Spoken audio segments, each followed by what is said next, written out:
Hello, and welcome to another episode of Two Chicks, One Show, where we break down and discuss one currently airing show, an episode a week as it airs.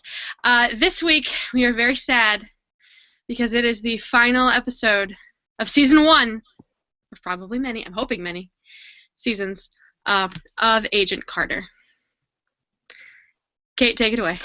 Alright, so in the season finale of Agent Carter, well, season one finale of Agent Carter, Peggy Carter and the SSR take on the return of Howard Stark, and they work together to bring down Leviathan, kind of, maybe, I don't really know, and the action-packed season finale. Dun dun dun. This was a very interesting season finale. I really liked it, and at the same time, there were parts of it where I was it felt a little lackluster.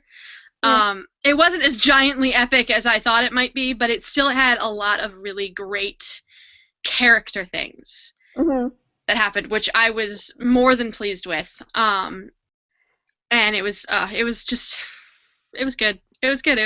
I'm really sad that it's over.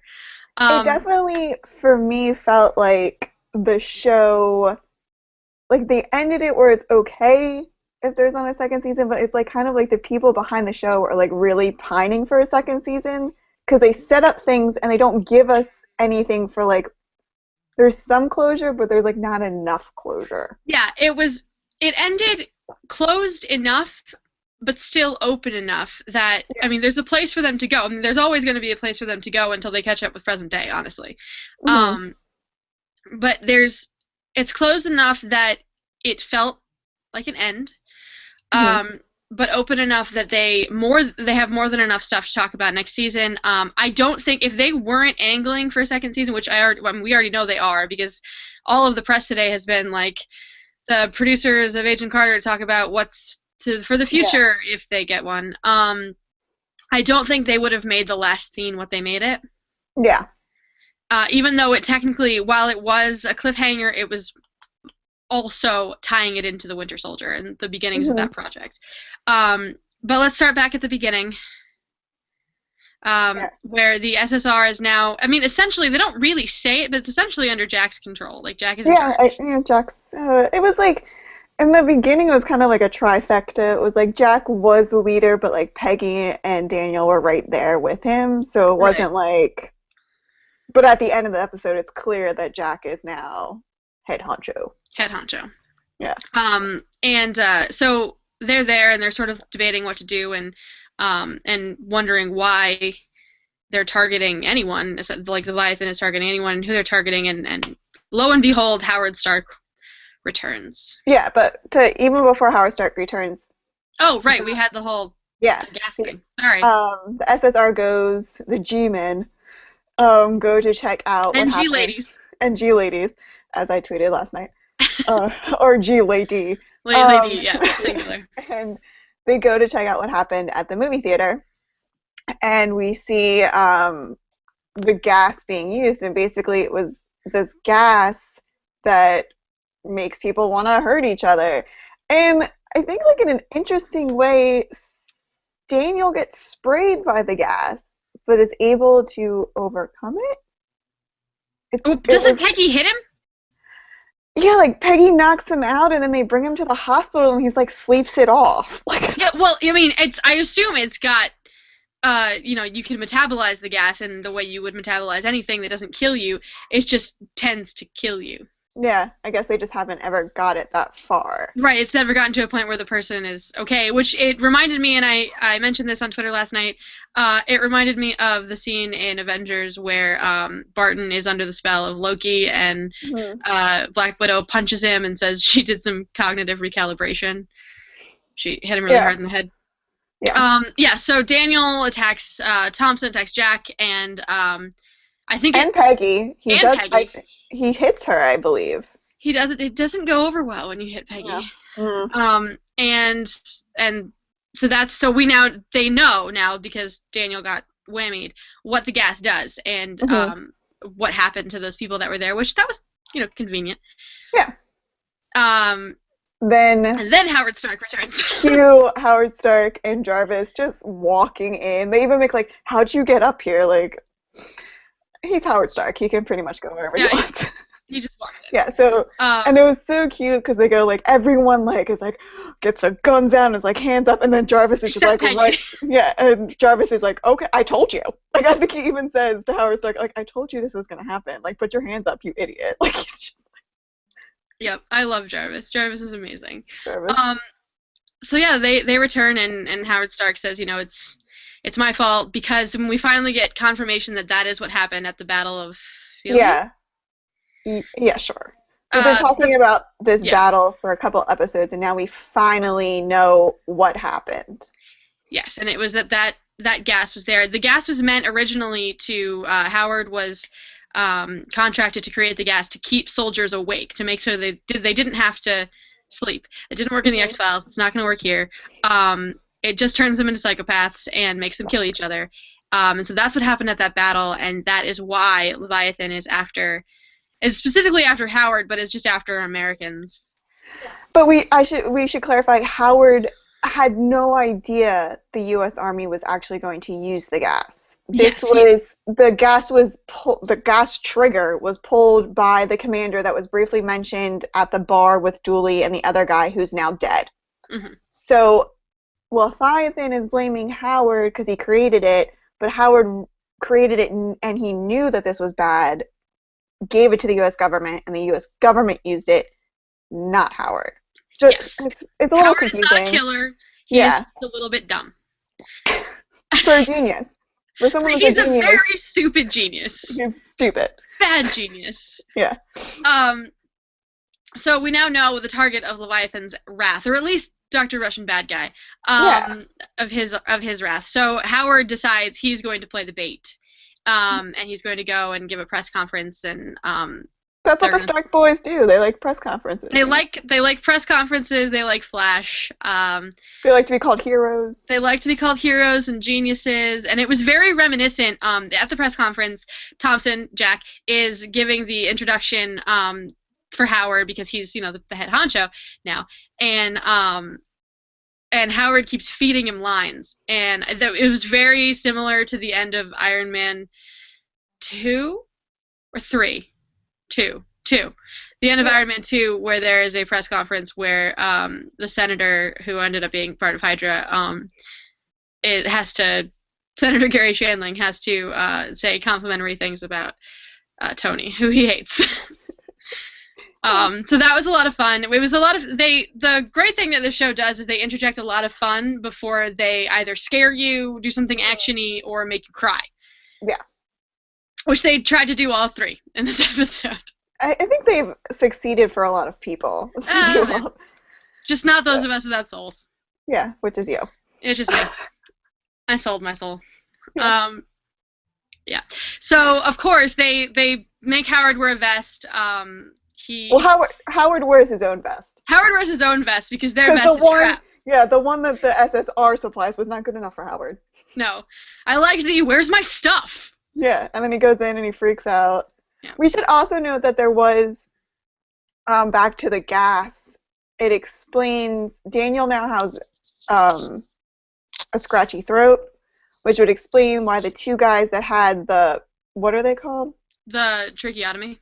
Tracheotomy survived the gas things, and because their throat issues after the gas things, that's why they had it. So maybe Daniel won't be able to speak next season, if there's a next season. I don't know if a lot of people caught on to that. But yeah, there was a lot of throat talk right after the gas. That's interesting. Yeah, I don't think a lot of people noticed that. I did. No, I did not. I was also half asleep and focusing very hard on spelling all my tweets right. This is true. Yes. So Howard, of course, gets shot at, and they run off and try to find the shooter because they know it's Dottie, and then it's not Dottie, and Dottie. Yeah. It was all a setup. It was all a setup to kidnap Howard and take him to a hangar. Yeah. His hangar, right? Yeah, it was, there was also a great moment where Jarvis says Howard Stark has been taken, and I was just like, oh, it's like a Liam Neeson movie. It was like great. I was just like, I actually tweeted that. I was like, call Liam Neeson. Howard Stark's been taken. So yeah, apparently Howard, just like his residents has a secret air hangar that has, cars and airplanes and stuff that the SSR didn't know he had. And I guess when he was having a little, romance with Dottie, he showed it to her as she was under another alias. She didn't use her name. I think it was Ingrid was what. Eventually he figures out the name. And so they kidnap Howard and they take him to the hangar, and their master plan is kind of revealed. Yes. And they are going to attack Times Square on VE Day.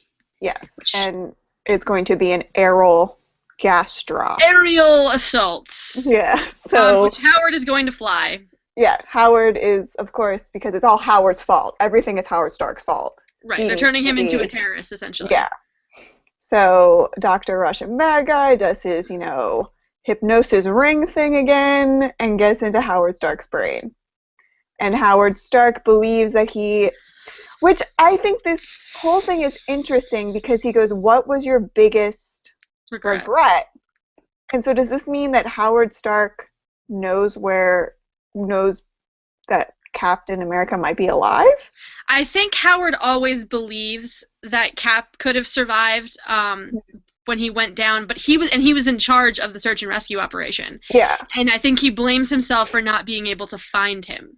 Okay, because I was like, what? Like when that first happened, I was like, because I was very confused. And then yeah, I was like, I don't know if it's necessarily that he thinks he's alive. Like, I don't think anyone expects you to just go be able to dig Captain America up out of the ice and be fine. But I think he blames himself for not being able to give Peggy closure, for not being able to give himself that closure of finding Cap's body. Okay, all right. So that's his biggest regret is that he couldn't find Cap, and now he's going to fix it. Yeah, so Howard now believes that he is in the plane over a frozen tundra trying to find Captain America, because that's the hallucination that Dr. Russian Bad Guy gave him.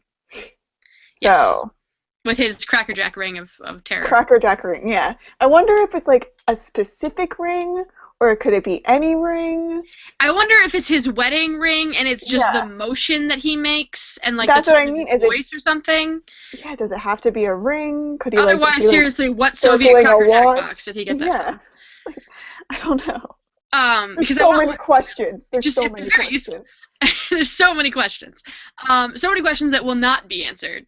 Yeah, those are questions that won't be answered. Like, what's the deal with the ring? No one is answering those questions. No. We're the only ones probably asking those questions. Probably. It's something that is bothering me. Yeah. So that's how Dr. Russian Bad Guy gets Howard into the plane, and then of course Peggy and Jarvis and Jack and Daniel all show up at the airfield, and they have to decide who's going to do what. Someone has to find the doctor, someone has to take out Dottie, someone has to fly the plane, and the only one among them that can fly a plane is Jarvis. It very much reminded me, I don't know if there's any Pirates of the Caribbean fans. Pirates 1, the good one, the only really good one, Curse of the Black Pearl, when Elizabeth Swann goes under, and it's all of the Royal Navy, and Jack's like, well, are you guys going to save her? And they're all like, we don't know how to swim. It was like, you're all special agents, but not one of you knows how to fly a plane. Like, it was like something that was like, okay. Yeah, only the posh English butler is the one that knows how to fly the plane. And so, but he has to go up in the plane, and he's going to have to shoot. Like, his job is that if Peggy can't fix it, he has to shoot Howard down. Like his best friend forever. He's never shot a person down. Like, it's a lot for Jarvis. But he is willing to do it. Dude. Yeah, like I think he knows it's for the greater good, but yeah, he knows he has to do it in order to save a lot of people, and that was a really great moment for Jarvis. Then he and Peggy get to work together again, without being in the same room. That was fun. Which takes us to the two big confrontation scenes. The first one being Peggy fights Dottie, which was awesome. Yeah, finally. Yeah, that was a great fight scene. Although I wonder if how much it hurts to get kicked in the chest with someone who's wearing 4-inch heels. Yeah, there's a lot of questionable things. First off, I would like to say that Dottie's like good girl voice is so creepy now. It gives me chills. Like, she's like, "Oh my God, Mister!" And like she does this what? It's just like that's someone that's gonna that bitch is gonna kill you. If someone says golly gee smiling that much, just shoot him in the face. Yeah. So Dr. Roach and Bad Guy escapes, and then Peggy Carter takes down Dottie, kind of. Yeah, she kicks her out the window, and she falls onto the wing of a plane, and she's bleeding quite a lot. Yeah, there's glass, there's blood everywhere. So I think, like, Peggy's like, okay, Dottie's good. She's dead. So now, I'm gonna go stop Howard now. Yeah, which is fine. She, prioritized right. saving the world, getting Dottie. Yeah, and before we get into the conversation, the reminiscent of Captain America, the secondary confrontation is Jack and Daniel versus Dr. Russian Bad Guy, which was combination, oh my god, and oh my god, that's hilarious. Yeah, it was my whole thing is, why didn't either one of them see Dottie? I don't. How did she escape? They were all in the same room. No one was looking at her. No one's looking at the women. Isn't that the moral of the story? I clearly, but everyone's underestimating the ladies. So they confront him, and Jack gets taken down. And meanwhile, Daniel gets hypnotized. So we think. Well, yeah, we're all led to believe that he's being hypnotized by. Oh no. Yeah, and he's sort of slinking, and I thought he was gonna ditch the crutch and just start walking. Me too. I constantly think he's just gonna ditch the crutch. I think at least twice in the episode, I always think he's gonna lose that crutch and he's gonna be perfectly normal. See, I thought he was gonna lose the crutch and start walking because he was hypnotized, so he would think, oh, I can totally do this. Yeah. So Dr. Russian Bad Guy tries to get Daniel to take out Jack, and Daniel manages to sort of hobble his way really close to Dr. Russian Bad Guy without him noticing, and then punch him out. Did he punch him out or shoot him? Which he punched. I don't remember. My whole thing is, no matter the whole Daniel crutching closer to Dr. Russian Bad Guy was kind of crushed faster. Was kind of pointless. He could have shot him at the range that he was at and still hit him. It wasn't like he was, He could have, but it wouldn't have been as satisfying. It wouldn't have been as satisfying as him crutching ever closer and then hitting him really hard. Yeah, so it's this tension building where you're I saw on Twitter, so many people were just shoot him. Why are you waiting? Just shoot him. I think even Jack is one point is come on, are you hypnotized? You don't know. I think at that point, honestly, I'd like to think that Daniel did it because he thought it would be awesome, and he wanted to give Jack shit. I guess. I think it was, yeah. I don't know. I mean, it seems like a precarious situation to be playing some pranks, but... Yeah, it's that's not the time. This guy's psycho, and you're, taking your frickin' time. Maybe he just has bad timing. I don't know. But he punches him out, and he pulls earplugs or cotton swabs or something out of his ear and says, was he saying something? Yeah. Which is it was a really good Daniel moment, even though I still think he's Hydra. I still think Daniel's a snake. But but it was awesome, and I liked it. But I liked it. So we take that moment of hilarity, and then we immediately turn it on its head and revisit Peggy in the tower, essentially on the radio, talking on one side to Jarvis and on the other to Howard.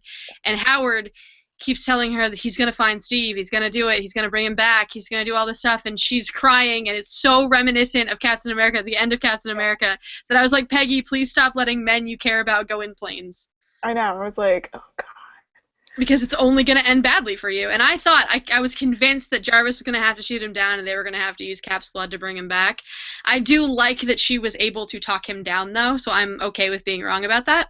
Mm-hmm. On a number of levels, because it also gave us that last scene. It was... Mm-hmm. Yeah. It was, a great moment for... The whole episode was kind of had a lot of great Peggy Carter and Howard Stark moments. Howard says really her opinion's the only opinion that matters to him. He wants her respect back, and then Peggy goes, I know you loved Steve too. I loved him too, but we have to let him go. It was great, building of their relationship, whereas I think it was kind of on ice until this episode. Yeah, and it was nice to drive home the fact that they still care about each other. She still cares about him, regardless of the fact that he's an idiot. Yeah. And she has that moment. I mean, she does the I know you loved him, I loved him too, but she also says, At the end, she says, "Please, Howard," something along the lines of like, "Please, Howard, you're like the only man alive who believes in me." Yeah. Um, and that was like, oh crap. It was so genuine, like she does it. Like I don't think Peggy could have pulled herself back out if she lost Howard. I honestly don't think she could have either, So or it was don't a know if she very, could have. yeah, it was a very, emotional, genuine, cutesy moment between two people that it wasn't romantic at all. It was just they generally care about each other. Yeah, they do, and it's also I think it was sort of the moment where you realize that if anyone's gonna start Shield, it has to be both of them together. Yeah. Like one of them couldn't start it without the other. You need, Howard for his inventions and his snark, and Peggy for her, take no prisoners attitude, and Peggy for everything else. for literally everything else. Yeah. Like he even says like it was just a great Peggy and Howard, like he said, I like trust you to protect me. Like in front of all the other agents, he says that to her. Like it was such a great episode where it's like prior when he like kind of fucked her over previously, you're kind of like how do these two people come back together and start Shield when they're so like kind of pissed at each other, and then this episode really makes it like of course they're going to start Shield together. Like, yeah, of course they're gonna do something together, Yeah. And one of the things I like about Peggy is that she wants everyone to believe in her, but at the same time she's not afraid to use whatever she needs to get people to think that she's capable. Like she's gonna Yeah. use the fact that Howard trusts her to be like, yeah, right, he likes me. Shut up, all Mhm. you other agents, go away. Yeah. And things like that. But yeah, so she manages to talk him down. That whole scene was very. I mean, that whole scene was the moment where I was like, Haley Atwell for everything, forever, because she was great in Forever. that scene. For She was just president, everything. for dictator of the She should world. totally Like, be president. You should have a British lady president right there. yeah, yeah, there you go. Yep, that's not against the Constitution or anything. No, no, no. Yeah, not remotely. Um, Arnold uh, Schwarzenegger might be mad, but he'll get over it. um, yes. Anyway, so then we have our three, really. There were three final scenes. We have Hmm. they go back to the SSR headquarters, and they get interrupted by a senator, Of course. naturally, who congratulates Jack on saving Just New Jack. York. Just Jack. Just Jack. Congratulates Jack on saving New York, and says, to everybody assembled, like, you're working for a damn fine man. And Jack sort of pauses for a second and then says thank you. Yeah. Doesn't point out that it was really Peggy who did everything, literally Mhm. everything.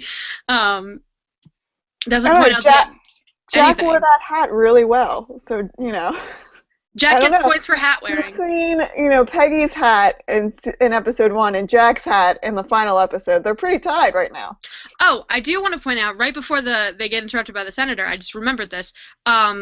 They do a parallel moment between the first episode and the last episode, where Peggy arrives at SSR headquarters and they open the elevator doors. But unlike last time, where essentially she was yelled at and ignored, they all clap. Yeah. So it was. See, this is what everyone's discussing the Jack, turnaround grin to Peggy and Daniel. Yeah. And then Daniel's reaction. Yes. And Yeah.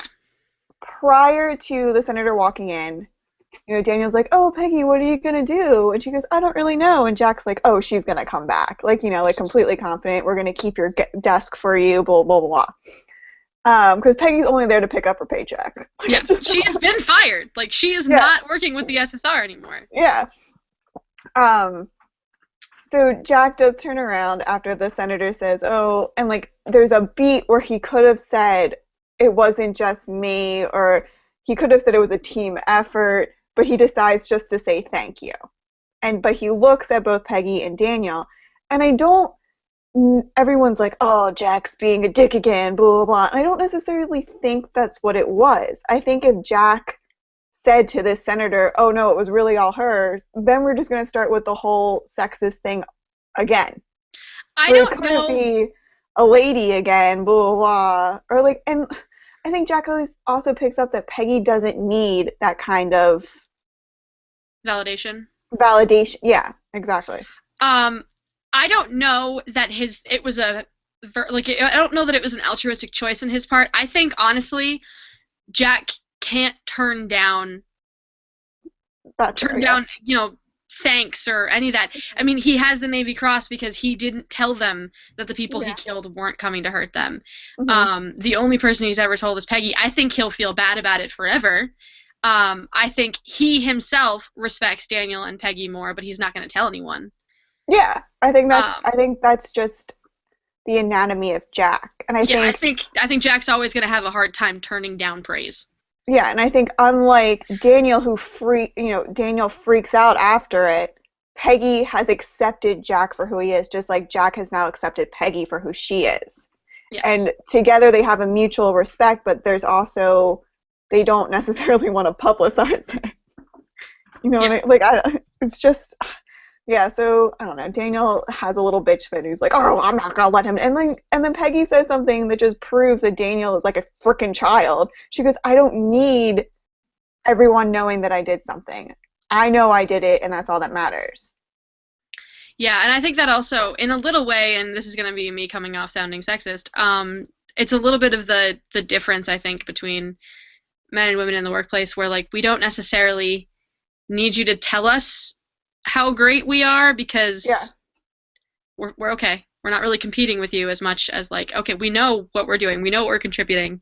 Yeah, we'd like you to say thank you, but it'd be Yeah, but it's nice. just the whole thing is I don't want you to say thank you and give me praise because I have a vagina, whereas you wouldn't say it to a guy who did the exact same thing. You know what I mean? I want Yeah, to be equal. So don't give me praise just because I did something that the guy sitting next to me did last week. yeah, yeah, So I and I think, think that that's a big thing for her too. Is like she doesn't need to be validated; just need to feel validated. She knows what's going on. She knows that Jack respects her now, or at least a it's little about bit. self-worth too. I think as long as Peggy respects herself, she could really give a flying fuck whether you do or not. Yeah, seriously, especially because she doesn't actually work for Jack right now, so Yeah, who cares? Like, doesn't matter. exactly. I don't have to come back. He wants me to come back. That's enough. Yeah. No. And then we have our second to last scene, which Wait, is are we gonna talk about how Daniel really. asked Oh, Peggy right. out? Daniel asked Peggy out. Daniel finally stood up straight with that crutch and he asked Peggy out. Yep. She But turned him it down. it took him standing up straight and ignoring the crutch, not being his injury, Yeah. um, to ask her out, and she says no, but she smiles like it's possible, But which then is I gonna be read, so sweet until we find out he's Hydra.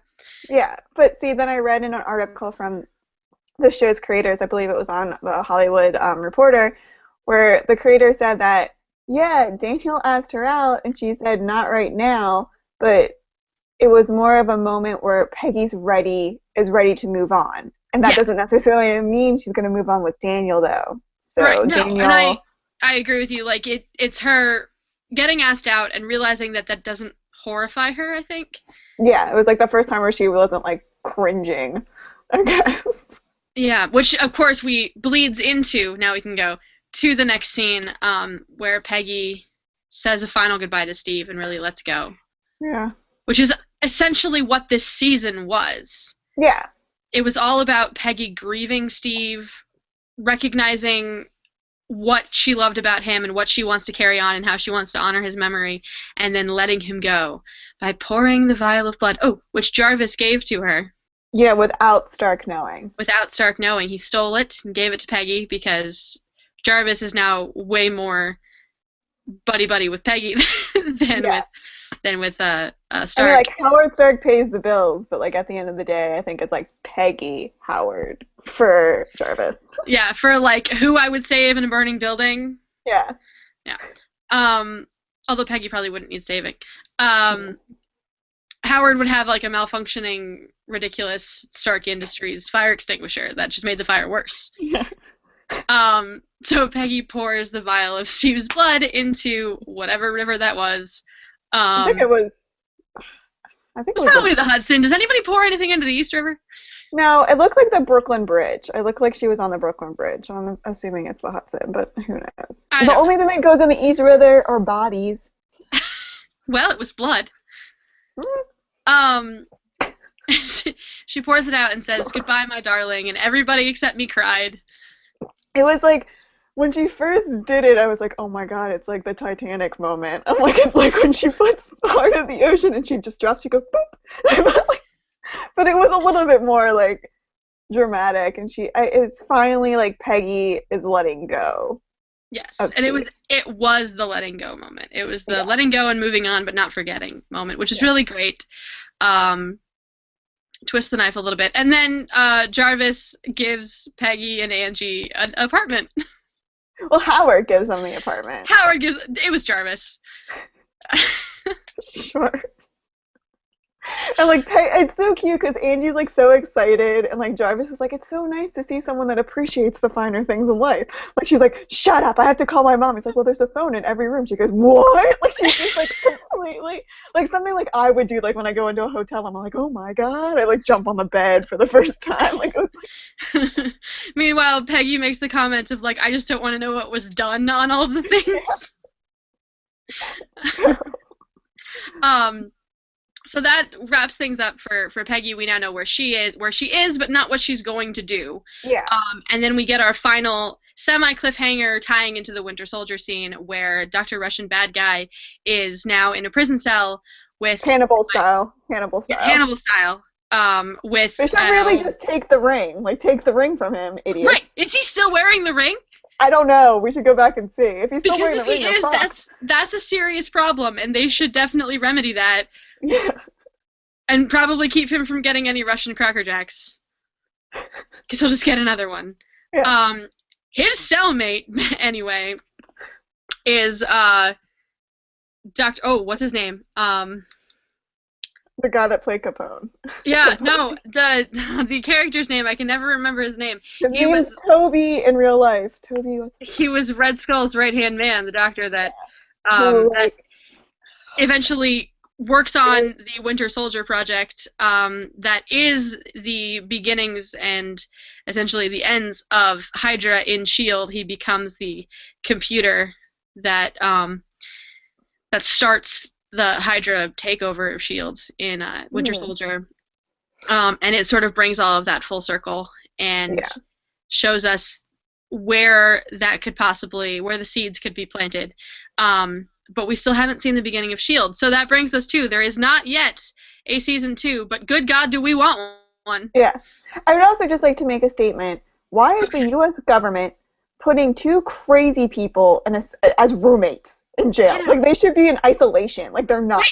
Right. It's like two people that were really high ranked in two separate, very terrible, evil organizations. It doesn't make sense to me. Well, but comic book people are not always sensical. I guess. In the Marvel universe, sometimes you just gotta let stuff go. Just gonna let it go, but I'm just saying, let like, it go. Let it go. let it go. All right, now moving on. Now moving on to season 2. That doesn't exist yet, but we're really hoping it does for a number of reasons. Me, because I was not right yet. No. We still have not found out whether or not Daniel is Hydra. He is. He has to be. Like, he has to be. I'm not even like entertaining the fact that he's not. I'm just really hoping that me saying it over and over and them to have, if they haven't come to that decision yet, whether they won't do it because I keep saying it over and over, because I can affect a show that way. It's you. It's all you, man. It's me. I can do it. So Daniel is not Hydra yet. Jack and Peggy are not a thing yet. Mm-hmm. Is there anything else? Oh, you wrote a whole post about it today. No. I'm just saying those were the things that I hadn't gotten right yet. But anyway, I'm not right yet. So. Angie hasn't become the lead voice actor in the Captain America broadcast. Angie hasn't become the lead voice actor yet, and that needs to happen. Or she needs to like be on TV. TV doesn't happen to the 50s, but so many things that haven't happened yet. I mean, and there are a lot of other reasons. I did write a post earlier today about it of like 5 different reasons why we should totally keep going with Agent Carter. Most of it being it's not over yet. I would like it to keep going, and I know that a lot of people would too. tying it in with the Marvel Universe is great. She's obviously a really important part of the MCU if they're going to keep putting her in movies. Even in bit parts, like she's obviously important to connecting the whole MCU. She's the glue. Mhm. Um, and the fact that we need a character like Peggy Carter, I think. We need a female superhero Mhm. that is her own story. Yeah. And that's what Peggy Carter is, man. She is the female Marvel superhero because I mean, you've got all these characters in Agents of Shield, but it's not their story. No. It's the story of Shield, and as much as I love it and I love all the female characters and we're actually getting a super powered one this season, it's not the same, and I think we need to continue that, and I like it and I want to keep going, and that's it. Yeah. And if there is a second season, I do think it should only be a mini-series again. You know, keep it to the 8 episodes. Yeah, I liked the 8 episodes. I don't know if we talked about that in the last episode of this. I can't keep straight what we talk about on the air and what we talk about off the air. Yeah, the 8 episodes was great. It was tight. It was perfect length, and it kept the lights on for ABC. It kept their ratings up when they would normally have just reruns, and I don't want them to have to do filler. Yeah. Like, it's really a win-win for ABC, so I don't know why they wouldn't do a second season. Yeah. Just saying. I don't know why they wouldn't either. I don't know why they wouldn't either. So we'll see. We'll probably get an announcement sometime later this year, unlikely before upfronts, which would be in May. I would expect an announcement sometime between April and May. And we will, of course, tell you when it happens. But I think that does it for this episode. Yeah, we just want to make make some announcements. So go ahead. Well, fans of Once Upon a Time, I'm sorry, but we will not be continuing doing Two Chicks, One Show for Once Upon a Time. We will not. We've stopped caring. Yeah, we just stopped. You know, it's just too much. It's too much. We spent far too money. We spent far too much of those episodes talking about the wardrobe. Yeah. Because we just didn't care about the plot. And there is a lot going on in the spring for us. So we had one of the shows had to go, and we decided it was going to be Once Upon a Time. So instead, Kate, what are we going to do? We will be returning. We will be. I know everyone's going to probably cry once they hear this. We will be taking the month of March off, guys. And we will be returning in April once Outlander, the second half of season 1 comes back. And then we will be doing 2 episodes a week because we'll also be covering Game of Thrones Season 5. Yes, we will. So we'll be taking March off, but we will have supplementary material posted to the channel every other week. Yes. Starting in 2 weeks, we'll get everybody back into the Outlander spirit with the story so far. And if you've watched our Outlander episodes, we will have a dictionary so that you will understand what we're talking about when we say things like bearded bestie and Lieutenant Good-Looking Face. Lieutenant Good-Looking Face, so you will understand. Those of you who are complaining that we didn't read the books, I am in the process of reading the book, so one of us will have read Outlander Book 1 for the second half of the season, and we'll be trying not to spoil the other. We'll do our best. So that's what you can look forward to, and then we'll be back in the beginning of April with the first episode of Outlander, and at that point we will announce what our schedule is going to be for while we're doing 2 episodes. We're either going to do 2 episodes on Wednesdays, or we're going to do an episode on Wednesday and an episode later in the week. We haven't decided on what it is yet, so I know you are waiting with bated breath, but we will let you know. Yeah, promise. The whole month, your guys are gonna not be able to sleep. You're gonna be like, oh my god, where's Kate and Trisha? I need to know. You're gonna have to I don't know. You're gonna have to watch the Movie Minute every Monday. Yeah, just to see Trisha. Movies, just to see me and occasionally Kate. You'll be able to see Kate at least once during March because she's doing Cinderella. That's right. Yeah, that's right. So I think that is it. Yes. I think we're good. I think we're done. Thank you guys for watching. As always, we will be back, as we said, in the very beginning of April with Outlander. Thank you so much for watching the Agent Carter episodes. I hope you continue watching when we go back to Outlander and with other future shows. Feel free to join in the conversation in the comments below, whether you're on the website or on Google Plus or on YouTube, and also on Twitter with @TrishaEnnis, @KateCalabro, #2chicks1show. And keep hashtagging Renew Agent Carter so that maybe we can get it renewed and we can do this again next year because it's been fun. Mm-hmm. Yeah, so we'll see you in April. Bye. Bye.